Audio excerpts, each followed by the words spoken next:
శ్రీ గురుభ్యో నమః. శ్రీ మహాగణాధిపతయే నమః. శ్రీ మహాసరస్వత్యే నమః. సనాతన వైదిక బ్రాహ్మణ సేవా సమితి రామాంతపూర్, భాగ్యనగర్ 1994లో స్థాపింపబడింది. అప్పటి నుంచి అంటే గత 32 సంవత్సరాల నుంచి అనేక ధార్మిక ఆధ్యాత్మిక సేవా కార్యక్రమాలు ఈ సంస్థ నిర్వహిస్తుంది. సుమారుగా మహారాజ పోషకులు, రాజపోషకులు, జీవితకాల సభ్యులని 3 రకాలుగా సభ్యుల్ని ఇందులో చేర్చుకోవడం జరిగింది. చాలామంది సభ్యులు దీనిలో సభ్యత్వం తీసుకుని మా కార్యక్రమాల్లో పాల్గొంటున్నారు. వారందరి సహకారంతో సేవా కార్యక్రమంలో భాగంగా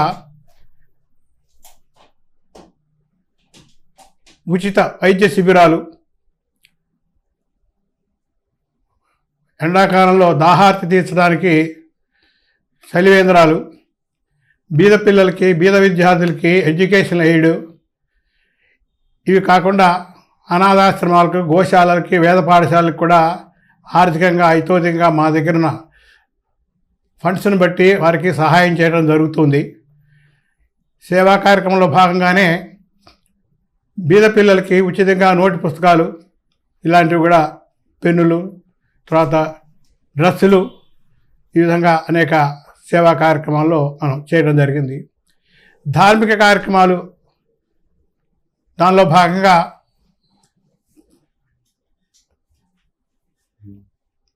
అభిషేకాలు, తర్వాత హనుమాన్ చాలీసా, మహిళలతోటి కుంకుమార్చనలు, ఇవి కాకుండా విష్ణు సహస్రనామ పారాయణ, ఇట్లా అనేక ధార్మిక కార్యక్రమాలు కూడా నిర్వహిస్తున్నాము. ధార్మిక కార్యక్రమాల్లో భాగంగానే 2015లో గాయత్రి జపం కూడా చేయాలని అందరూ నిర్ణయించడం జరిగింది. అప్పుడు 1 లక్షతో ప్రారంభం చేశాము. సుమారుగా ఒక 3 లక్షల వరకు అప్పుడు చేయడం జరిగింది. 2017లో 3 లక్షలు చేయాలనుకున్నాం, 6 లక్షలు చేశాము. 2019లో అక్షర లక్షలు మండల దీక్షలాగా తీసుకుని 40 రోజుల్లో 24 లక్షలు గాయత్రి జపం పూర్తి చేయడం జరిగింది. 2021లో కోటి గాయత్రి, అంటే గాయత్రి జపంలో పరంపరగా కోటి గాయత్రి కూడా పూర్తి చేయడం జరిగింది. ఆ బృహత్తర కార్యక్రమంలో 3 రోజులు హోమాలు, కార్యక్రమాలు నిర్వహించడం. అధిక సంఖ్యలో ఉభయ రాష్ట్రాల నుంచి కూడా అనేక మంది సభ్యులు దీనిలో పాల్గొని ఈ గాయత్రి జపానికి, గాయత్రి మాత అనుగ్రహానికి పాత్రులైనారు. అదేవిధంగా అదే స్ఫూర్తితోటి కోటి శివపంచాక్షరి జపం కూడా చేస్తే బాగుంటుంది అని మా సభ్యులందరూ కూడా నిర్ణయం చేయడం జరిగింది. దానిలో భాగంగానే బ్రహ్మశ్రీ మల్లాది సూర్యకిరణ్ శర్మ వారిని సంప్రదించడం జరిగింది. వారు గురుగారి ఆదేశం మేరకు గురుగారి దగ్గరికి వెళ్ళి ఒకసారి మనం కలిసి వారి ఆదేశాల ప్రకారం మనం ముందుకు వెళ్దాం ఈ కార్యక్రమంలో అని వారు చెప్పడం జరిగింది. దానికి మా శ్రీనివాస్ గారు మల్లాది కిరణ్ శర్మ గారి దగ్గరికి వెళ్ళటానికి, వారితో మాట్లాడటానికి, వారితో పాటుగా ఓగిరా రమేష్ గారు, వీరు ఉభయులు కూడాను పుష్పగిరి పీఠాధిపతులతోటి సంప్రదించడానికి మాకు అవకాశం కల్పించారు. వారిని 23వ తేదీ ఆగస్టు ఆదివారం నాడు స్వామివారి పీఠానికి వెళ్ళి వారిని కలవటం జరిగింది. మేము 1 కోటి శివపంచాక్షరి జపానికి మేము సంకల్పంతో అనుకున్నాము.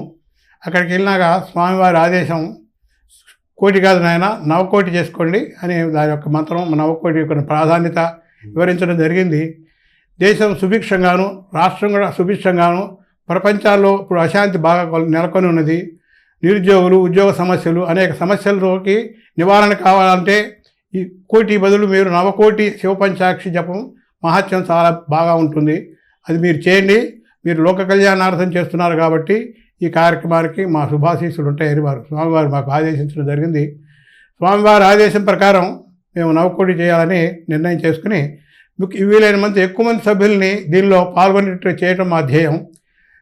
శివపంచాక్షి ఎంత చేశామనేది కాదు, అందరూ కూడా ఎక్కువ మంది పాల్గొని ఈ శివపంచాక్షి జప యజ్ఞ కార్యక్రమాన్ని దిగ్విజయం చేయాలని సంకల్పంతో మేము ఈ కార్యక్రమాన్ని చేపట్టాము. మీరందరూ కూడా మీ వంతు సహకారంగా ఉభయ రాష్ట్రాలు, యావత్ దేశంలో ఉన్నటువంటి అనేక మంది బ్రాహ్మణీయం ఉన్నారు. అందరూ దేశ విదేశాల్లో కూడా మన బ్రాహ్మణులు గాయత్రి జపం కూడా దేశ విదేశాల్లో ఉన్నవాళ్ళు కూడా కొంతమంది గాయత్రి జపం చేయడం జరిగింది. అదేవిధంగా ఈసారి కూడా ఈ కోటి శివపంచాక్షి జపం విదేశాల్లో ఉన్నవారు అక్కడ వారి సౌకర్యార్థం వారు అక్కడ సంకల్పం అక్కడ దేశకాలమాన పరిస్థితులను బట్టి సంకల్పం చెప్పి అక్కడ ఎవరైనా పెద్దవాళ్ళు దేవాలయంలో ఎవరైనా పెద్దలు ఉంటే వారితోటి ఉపదేశాలు తీసుకుని ఈ కార్యక్రమం పాల్గొనవచ్చు. అంటే ఉపదేశం తీసుకుని చేస్తే ఫలితం ఎక్కువ ఉంటుందని స్వామివారు చెప్పారు. ఇది ఉదయం పూటే కాకుండా సాయంత్రం పూట శుచిగా అంటే స్నానం చేసి సంధ్యావందనం అయినా చేస్తే కార్యక్రమానికి ఈ జపానికి ఫలితం ఎక్కువ ఉంటుంది. కాబట్టి మీరు ఉభయకాలంలో కూడా చేయవచ్చు అని వారు స్వామివారు ఆదేశం ఇచ్చారు. స్వామివారి అనుగ్రహంతో వారి ఆదేశంతో బ్రహ్మశ్రీ మల్లాది సూర్యకిరణ శర్మ గారి ఆధ్వర్యంలో దాని తర్వాత కార్యక్రమాలు హోమ కార్యక్రమాలు ఇవన్నీ కూడా మేము నిర్వహిస్తాము. తదుపరి కార్యక్రమాల వివరాలన్నీ కూడా శివపంచాక్షి అని ఒక గ్రూప్ ఒకటి క్రియేట్ చేశారు. ఆ గ్రూప్లో మీకు వివరాలన్నీ తెలియజేయడం జరుగుతుంది. కాబట్టి దయచేసి మీరందరూ కూడా ఎక్కువ సంఖ్యలో ఈ జపంలో పాల్గొని ఈ కార్యక్రమాన్ని దిగ్విజయం చేస్తుందిగా ప్రార్థిస్తున్నాము. సర్వే జనా సుఖినో భవంతు.